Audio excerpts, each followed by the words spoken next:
The billionaire CEO ignored the black waitress all night until she saved his son. What could make a billionaire ignore someone all night? And what could possibly lead that same waitress to save his son? Hello everyone, and welcome back to the channel. We're so glad to have you here for another powerful and emotional story. Before we begin, make sure to subscribe to the channel and turn on notifications so you never miss our next unforgettable story. Thank you so much for watching, supporting, and being part of our growing community. Your support truly means everything to us. Now, tell us in the comments, what do you think about a waitress being the one who saves a billionaire CEO's son? With that said, let's begin the story and discover how it all started. The silver dessert tray stopped inches from Ethan's hand, its label wrinkled beneath Imani's thumb. Crystal chandeliers poured gold across the Grand Meridian ballroom, flashing against champagne towers and polished black marble. A string quartet played beneath the low thunder of billion-dollar conversations. Warm air carried truffle butter, perfume, and scorched sugar. At the center table, Nate Caldwell held court without raising his voice. Executives leaned toward him. Investors waited for his nod. Imani stood at his right shoulder with a coffee pot, but when she quietly asked, "Sir, cream or black?" Nate lifted his cup toward another server without looking at her. The gesture was effortless. Dismissal made muscle memory. Imani moved on. Her shoes pressed soundlessly into the thick carpet as she cleared plates worth more than her weekly groceries. When she returned with sparkling water, Nate was describing acquisition terms to 3 board members. She waited for a pause. "Excuse me, Mr. Caldwell." He extended 2 fingers toward his empty glass, eyes fixed on the man across from him. She filled it. He continued speaking. Beside Nate sat his son, Ethan, smaller than the towering floral arrangement that partly hid him from the room. A white place card marked his seat. In front of it, a service note bore a red allergy symbol beside the words "tree nuts, severe." Imani had noticed it during lineup because the banquet captain had tapped the card twice and warned every server assigned to the table. Now, near the pastry station, a runner set down individual chocolate domes crowned with gold leaf. Their ceramic plates were cold against Imani's palms. Each dessert carried a narrow printed label. Nate's read dark chocolate praline. Ethan's read nut-free chocolate mousse. But a pale smear of adhesive showed beneath Ethan's label, and one corner curled upward as though it had been peeled from another plate. Imani lowered the tray and looked closer. Fine tin crumbs clung to the glossy chocolate shell. The nut-free sample displayed at briefing had been smooth, with a raspberry dot at its base. This one had neither. Behind her, china struck china with a sharp clack. "Keep moving," the banquet captain whispered. "Dessert lands in 90 seconds." Imani turned toward Nate's table. "Mr. Caldwell, I need to verify your son's dessert." Nate did not turn. His hand remained flat on a leather deal folder, while a silver-haired investor traced a number on the contract. "Not now," he said, though his eyes never left the page. Imani held her ground. The tray's weight tightened her wrists. "It concerns Ethan's allergy." Nate raised one finger, not to acknowledge her, but to silence the interruption. "Staff matters go through your manager." A few guests glanced over, then returned to their wine. To them, she was another black uniform moving between brighter things. Imani carried the tray back toward the pastry station, where hot kitchen air met the ballroom's aggressive chill. She compared the plate with the banquet sheet clipped beside the service door. The printed code matched Ethan's seat. The dessert did not match the description. She tried Nate once more as servers began their synchronized approach. "Sir, please. I believe this label was changed." Nate shifted his chair just enough to give a board member a clearer view of the contract. He never looked at her face. "Return to your station." Around them, 200 dessert plates descended in perfect unison. Silver forks chimed. Cameras flashed. Imani stared at the curled label beneath her thumb, then at Ethan's empty place setting across the room. Another server was already carrying the questionable chocolate dome toward him. Crystal chandeliers scattered cold light across the ballroom, while a string quartet softened beneath the clink of silverware. Beyond the windows, Manhattan glittered against the black glass, But Ethan Caldwell sat outside every circle of warmth. Imani watched him turn his dessert fork over without lifting it. The boy leaned close to each plate, reading its card twice, then studying the surface as if trust required evidence. Around him, executives laughed over numbers large enough to buy city blocks. Ethan said nothing. He rubbed the medical bracelet beneath his cuff and glanced toward his father. Nate Caldwell was 6 feet away, angled toward 3 board members and a leather folder embossed with the logo of the company he meant to acquire. "If we close tonight," Nate said, tapping one clause with a gold pen, "the announcement goes out before the market opens." Ethan's lips parted. "Dad," Nate raised one finger without turning. "Wait." The gesture lasted less than a second. Its effect did not. Ethan lowered his eyes and moved his water glass into a precise line with his knife. Imani approached from the side, carrying a fresh napkin so no one could accuse her of lingering. The linen felt stiff between her fingers. The air conditioning raised goose flesh along her wrists. Up close, she saw a small laminated card beside Ethan's phone. "Tree nut allergy, epinephrine in black backpack." "You check everything yourself?" she asked quietly. Ethan looked up, surprised that someone had addressed him rather than spoken around him. "I have to." His gaze flicked toward Nate, then back to the place setting. "Dad tells people. Sometimes people hear allergy and think it means I just don't like something. That isn't what it means." Imani placed the napkin beside his hand, careful not to touch the plate. "And checking doesn't make you difficult." The tight line of Ethan's mouth loosened. "My mom used to say that." Imani did not ask where his mother was. She pointed instead to the approved banquet card near his bread plate. "What do you do before you eat?" Ethan answered as if reciting steps learned under fluorescent hospital lights. "Read the label. Ask the server. If anything looks different, don't guess." "Good." She lowered her voice beneath the cello's dark hum. "Tonight, don't guess. If you're uncertain, look for me." For the first time all evening, Ethan looked directly at someone and held the gaze. Then he made a decision of his own. He slid the untouched plate several inches away and turned its label toward Imani. "This one says nut-free," he whispered, "but it doesn't look like the picture they showed me." Across the table, Nate's pen scratched over the final page. "We have agreement," one board member said. Champagne corks cracked through the room. Nate reached for the signature line without noticing his son push dessert away. A shadow crossed Ethan's face as another server entered the aisle behind him, carrying a chocolate dome under the chandelier light. Ethan searched the moving black uniforms until he found Imani. He did not call for his father. He lifted the allergy card and silently pointed it toward her. Imani set down her empty tray. The quiet understanding between them had just become a promise, and keeping it would require her to cross the line Nate had ordered her never to cross. Silver dessert carts rolled between the tables, their wheels whispering over the carpet as warm chocolate and toasted sugar scented the chilled ballroom air. The approaching server was less than 20 feet from Ethan when Imani stepped beyond the brass rail, separating the service lane from the VIP floor. "Please hold that dessert," she called. Her voice cut through the champagne toasts, and the server stopped with both hands gripping the cart. Heads turned. Nate's fountain pen hovered above the acquisition papers, but his eyes remained fixed on the signature line.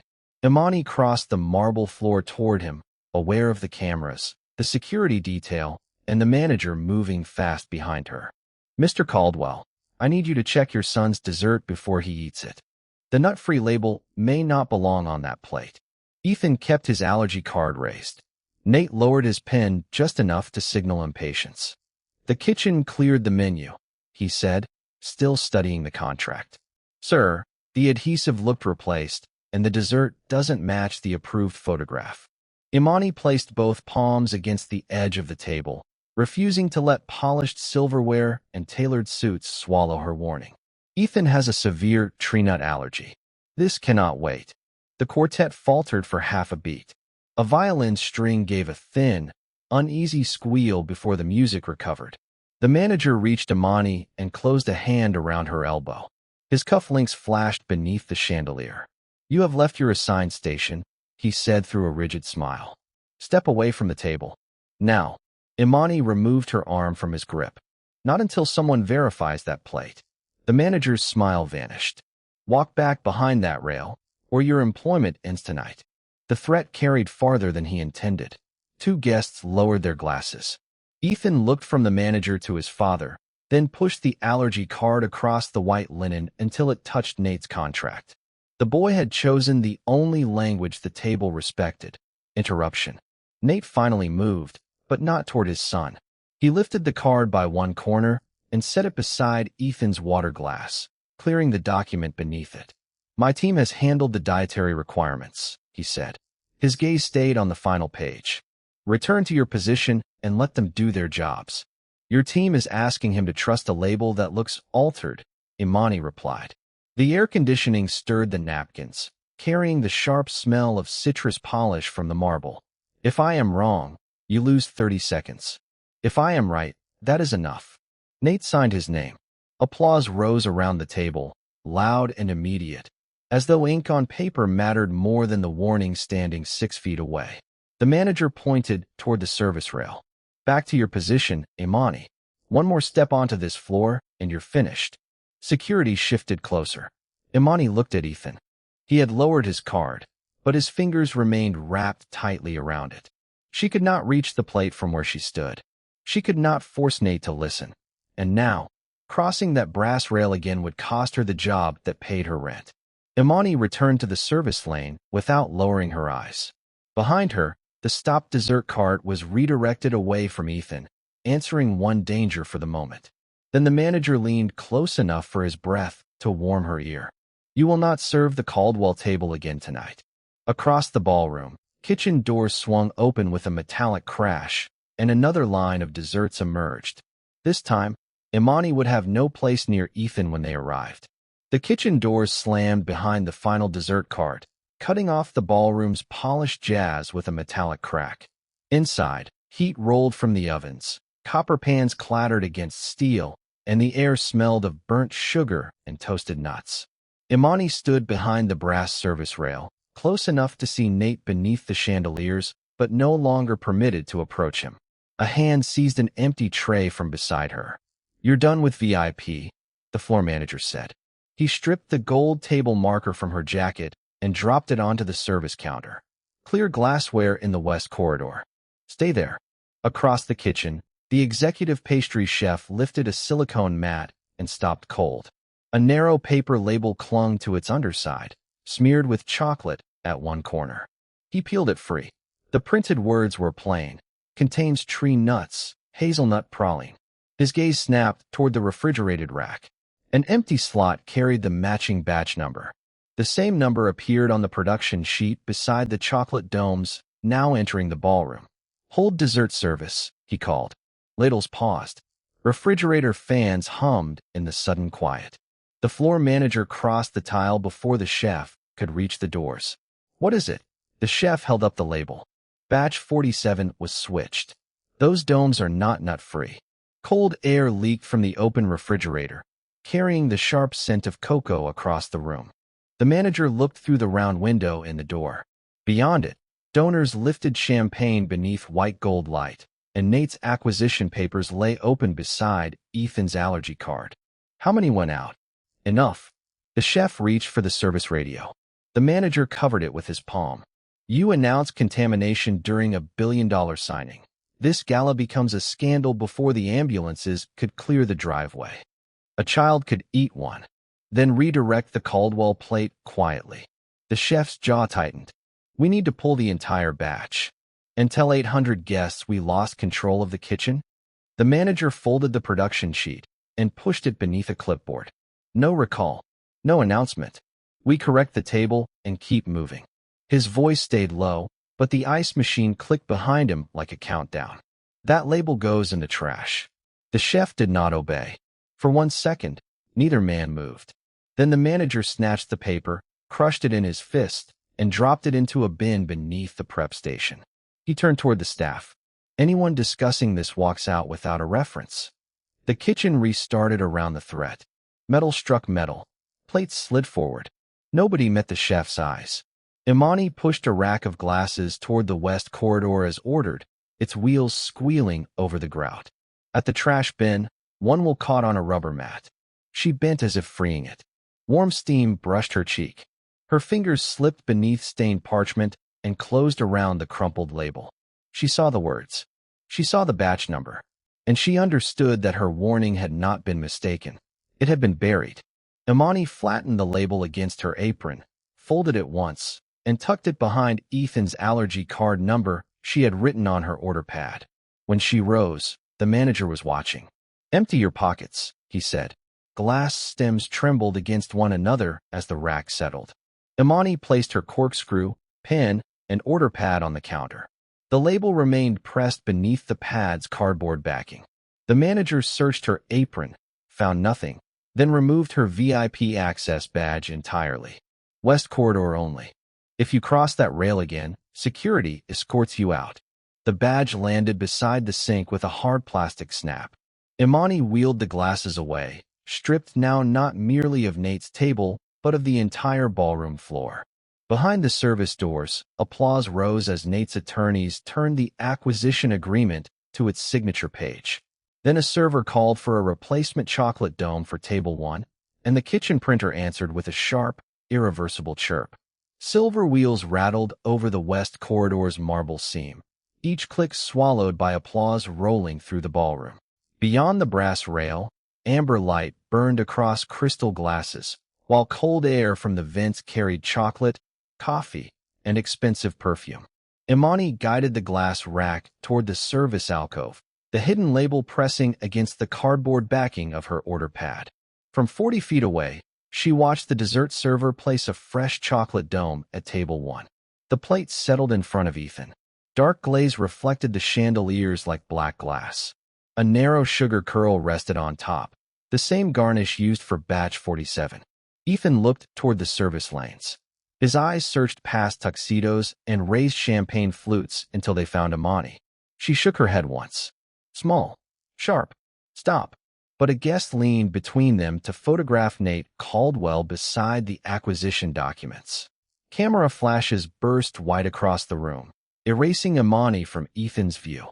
At Nate's elbow, an attorney uncapped a silver fountain pen and tapped the signature line. "Once Mr. Caldwell signs, we announce immediately." Nate adjusted his cuff and bent over the agreement. Ethan turned toward him. "Dad." A board member lifted his glass to offer a private toast. Nate raised one finger without looking away from the contract. Wait. It was the same gesture he had given Imani. Ethan glanced back at the dessert. The printed card beside it promised NUT free in clean gold letters. He checked it once. Then again. His shoulders loosened by a fraction. At the west rail, Imani abandoned the glass rack. Crystal chimed behind her as it rolled another inch and struck the wall. She gripped the brass barrier, but a security guard stepped into her path. "West corridor," he said. "I need that plate removed. Call your manager." "There isn't time." Across the ballroom, Ethan broke the dome with his spoon. The shell cracked softly beneath the jazz trio. A ribbon of praline-colored filling slid onto the white porcelain. Imani pointed. "Ethan, don't eat that." Her voice vanished beneath fresh applause as Nate's pen touched paper. Ethan lifted one bite. Chocolate stained the tip of the spoon. For one suspended second, he searched the crowd again, but the dessert server was already clearing the next setting. The manager was signaling security, and his father's name had begun to form in blue ink. Ethan put the spoon in his mouth. Imani saw him swallow. The guard reached for her elbow. She twisted free and ducked beneath the brass rail, leaving her tray, her order pad, and the rules behind. "Stop her," the manager snapped. A second guard moved in from the center aisle.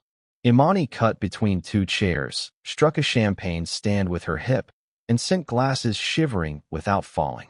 Guests recoiled. Phones rose. Nate continued signing. Then Ethan's spoon slipped from his fingers. It struck the plate with a bright metallic note. His hand went to his throat. The other clutched the tablecloth, pulling crystal and silverware toward the edge. Imani kicked off one shoe when its heel caught in the carpet and ran on, one foot bare against the cold marble. The first guard closed from her right. She vaulted the velvet rope at table 3. The manager shouted that she was fired. She did not slow. A job could be replaced. A breath could not. Nate finally lifted his head, not toward Ethan, but toward the commotion racing across his ballroom.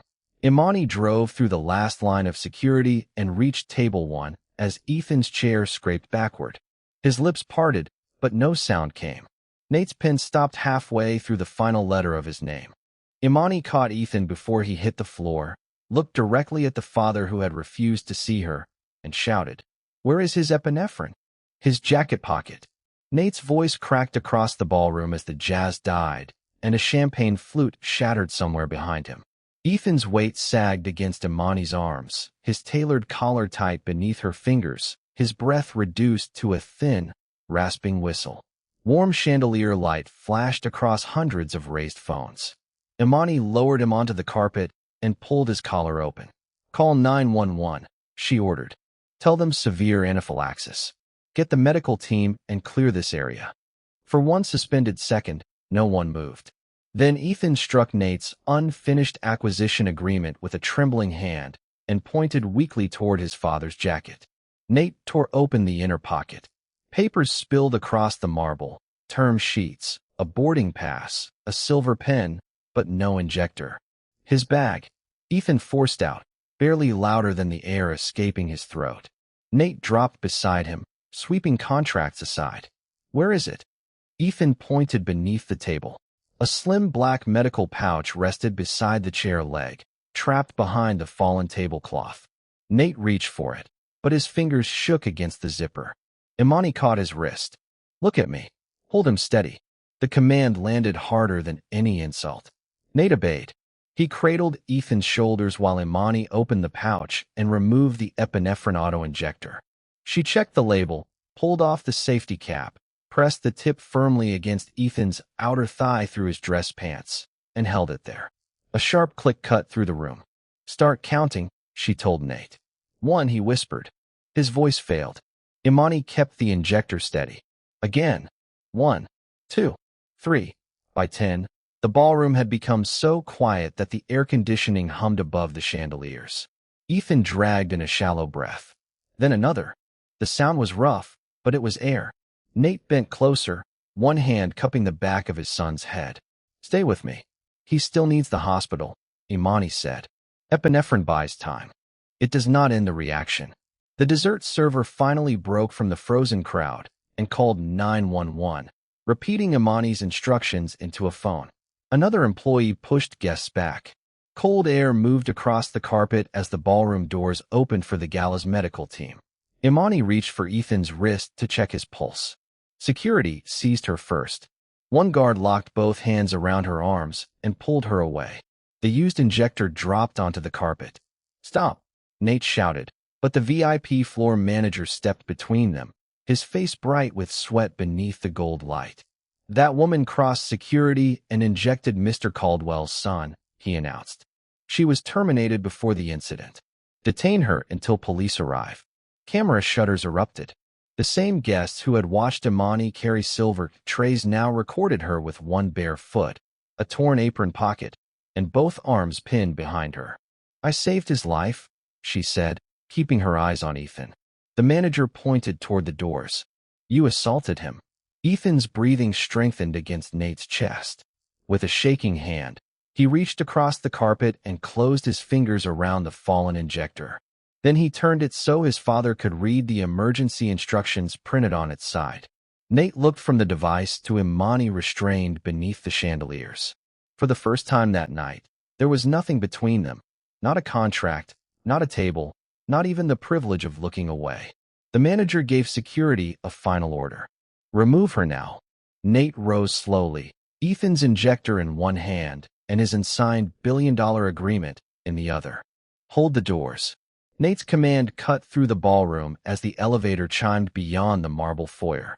Crystal glasses stopped clinking. The air smelled of hazelnut, spilled champagne, and the sharp antiseptic trace left by the injector. Security paused with Imani's arms still pinned behind her, while blue light from raised phones washed across her torn apron. Nate handed Ethan to the arriving paramedics, then placed the unsigned acquisition agreement on the nearest table. "No one removes her. Lock the service exits." Preserve every camera feed from the ballroom and kitchen. The VIP floor manager stepped forward. Mr. Caldwell, she crossed a restricted barrier after being terminated. We have witnesses, so do the cameras. Nate's voice had lost its polished boardroom calm. Ethan caught his sleeve from the stretcher and pointed weakly toward Imani. She warned us. The paramedics rolled him toward the elevator, rubber wheels whispering over the carpet. Nate watched until the doors closed. Then he crossed to the ballroom security console and ordered the last 20 minutes displayed on the presentation screens. The acquisition logo vanished. Grainy surveillance footage filled 40 feet of LED glass. Under the cold white glare, the room watched Imani approach Nate's table with Ethan's allergy card. Watched her place it across the contract. Watched Nate remove it without reading it and flick 2 fingers toward her assigned station. No sound was needed. His dismissal was unmistakable. Earlier, Nate said, "Show me earlier." The operator rewound. Imani appeared beside the dessert station, pointing to the questionable label. The manager blocked her path. Another angle showed him gripping her arm, taking her VIP badge, and sending her toward the west corridor. Frame by frame, the truth grew larger while Nate seemed to shrink beneath it. The executive pastry chef pushed through the service doors, his white jacket damp at the collar from the overheated kitchen. "Batch 47 contained hazelnut praline," he said. His words traveled through a room stripped of music. "I found the original production label and ordered dessert service stopped. The manager told me the signing mattered more. He hid the record and discarded the label." The manager's face tightened. "That is not what happened." A soft, tearing sound answered him. Imani pulled her order pad free with restrained hands and shook loose a crumpled strip of paper hidden behind its cardboard backing. Gold lettering caught the chandelier light.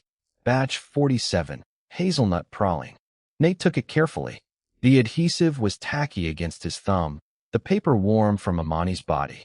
He compared it with the false nut-free label frozen on the screen. Same batch number. Same chocolate dome. One deliberate substitution. "She stole company material," the manager said. Nate looked at the footage again, not at the dessert, not at the manager, but at himself. Imani had approached him more than once. Ethan had tried to raise his hand. Both had received the same gesture. Wait, disappear, do not interrupt power while it conducts business. The dangerous ingredient had come from the kitchen. The permission for danger to continue had come from him. Nate turned to security. "Release her." The guards obeyed. Blood returned slowly to Imani's fingers as she rubbed one wrist, but she did not step toward him.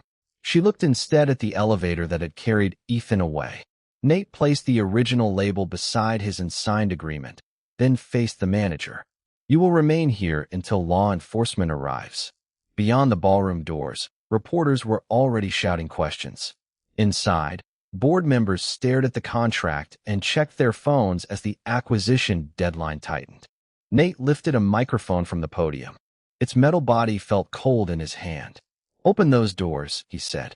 The manager had lost control of the room. Now Nate had to decide what the truth would cost him. Camera shutters burst like summer lightning as the ballroom doors swung open. Cold air spilled in from the marble corridor, carrying the sharp scent of rain and overheated broadcast equipment.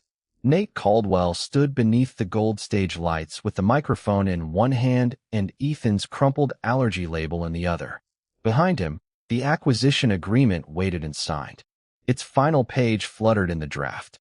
"My son is alive because Imani acted when I did not." The room went still. At the edge of the stage, Imani rubbed the red impressions around her wrist while reporters turned their lenses toward her. Nate did not ask her to stand beside him.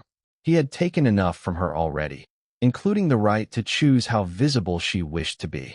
A board member hurried forward, shoes striking the polished floor. "The deadline is in 4 minutes. Council can issue a narrow statement. Sign first." Nate looked toward the glass table where a billion-dollar future had been arranged in silver pens and embossed folders.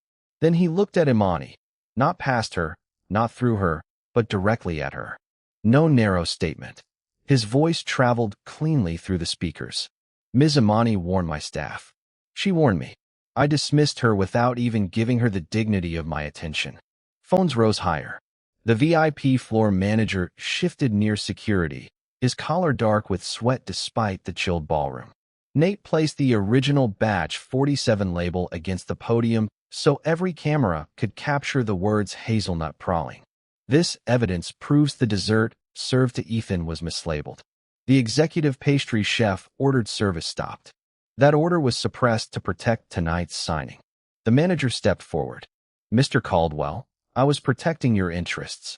You were protecting appearances." Nate's reply landed harder than a shout. "You are terminated, effective immediately. You will remain available to law enforcement. No employee in this building will be punished for cooperating." One of the directors seized Nate's elbow and lowered his voice. "The sellers are demanding confidentiality. If you continue, they walk. Our stock opens in 9 hours." Nate removed the man's hand. The microphone caught the scrape of his cuff against the podium. "Then let them walk." A murmur rolled beneath the chandeliers. Nate crossed to the signing table, lifted the agreement, and closed the leather cover without touching the pen. Across the room, a digital clock changed to 10:59 p.m. "I will not purchase silence with company money," he said. "And I will not allow Imani to carry one accusation for saving the life I failed to protect." The lead director's phone vibrated. He read the message, swallowed, then turned the screen toward Nate. "Acquisition terminated." The silver pen rolled across the glass and dropped onto the carpet with a muted thud. Billions had vanished without smoke, without broken windows, without any sound beyond the feverish clicking of cameras. Nate returned to the microphone as the clock struck 11. "The failure began with that label. The responsibility ends with me." No applause came. He had not earned it. Imani stepped forward at last, the rescued label still visible between them. "Your statement clears my name," she said quietly. "But your son will wake up remembering who listened to him and who didn't." Through the open doors came the distant wail of an ambulance turning onto the avenue. Nate lowered the microphone. The deal was gone. His authority remained. What he did with it before Ethan returned would determine whether this confession was merely expensive or whether it had changed him. Blue ambulance light swept across the ballroom ceiling, turning crystal chandeliers cold as the paramedics carried Ethan through the open doors. The gurney wheels rattled over marble. Oxygen hissed beneath the fading murmur of reporters. Nate took one step after his son, then stopped beside Imani. For the first time that night, he stood close enough to read the name engraved on her brass badge. "Imani," he said. "Not waitress. Not staff. Her name." She removed the badge and placed it beside the abandoned silver pen. "Don't make me proof that you became a better man," she said. "Make this room safer for the next person you might never notice." Nate glanced toward the board members clustered beneath the gold balcony. They still expected orders delivered from a distance. Instead, he unplugged the microphone, stepped down from the stage, and crossed the ballroom floor until he stood where servers waited along the wall. The air smelled of burnt coffee, chocolate, and the sharp antiseptic left by the emergency crew.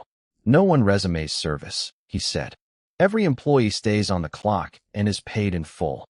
Every allergy protocol is reviewed tonight, with the people who actually carry the trays." The dessert server slowly lowered a trembling hand. The executive pastry chef came forward next, his white jacket creased and damp at the collar. Nate listened without interrupting.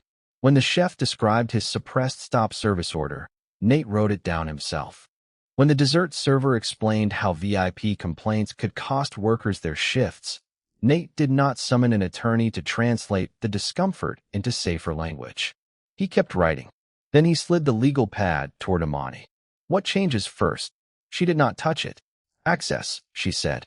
"Any worker can stop service over an allergy concern. No manager can overrule it alone. And warnings get documented before a plate moves."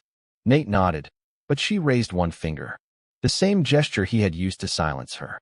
Now it held him still. Independent oversight. Paid training. Protection from retaliation. And the chef's stop order goes into the public report exactly as he gave it. The board chair approached, shoes clicking against the marble.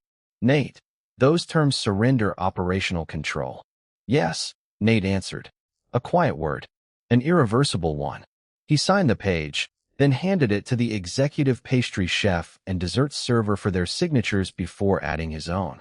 Authority no longer traveled only downward. By midnight, the VIP floor manager had been escorted to speak with law enforcement, Imani's termination had been voided in writing, and every guest received a notice preserving evidence and acknowledging the failure. Nate offered Imani her position back. She looked toward the empty place where Ethan's chair had stood, not under the same system. Then help replace it, he said, with power to stop service, publish violations, and report directly to the board. Her answer came only after he placed the signed policy in her hands, warm from the printer and rough at the edges. I'll serve on the safety council, she said. I won't be your redemption. Nate lowered his head. Agreed. At 12:17 a.m., his phone vibrated. Ethan was stable at the hospital. Nate closed his eyes for one breath, then showed the message to Imani instead of hiding behind it. Around them, workers pulled chairs into a circle where the acquisition table had been. Nate took no seat at its head. He sat beside the woman whose name he had finally learned, while she opened the first safety review and made the most powerful man in the room wait his turn to speak. He had spent the night looking through her, until she saved his son and taught him that seeing another human being is where power must begin.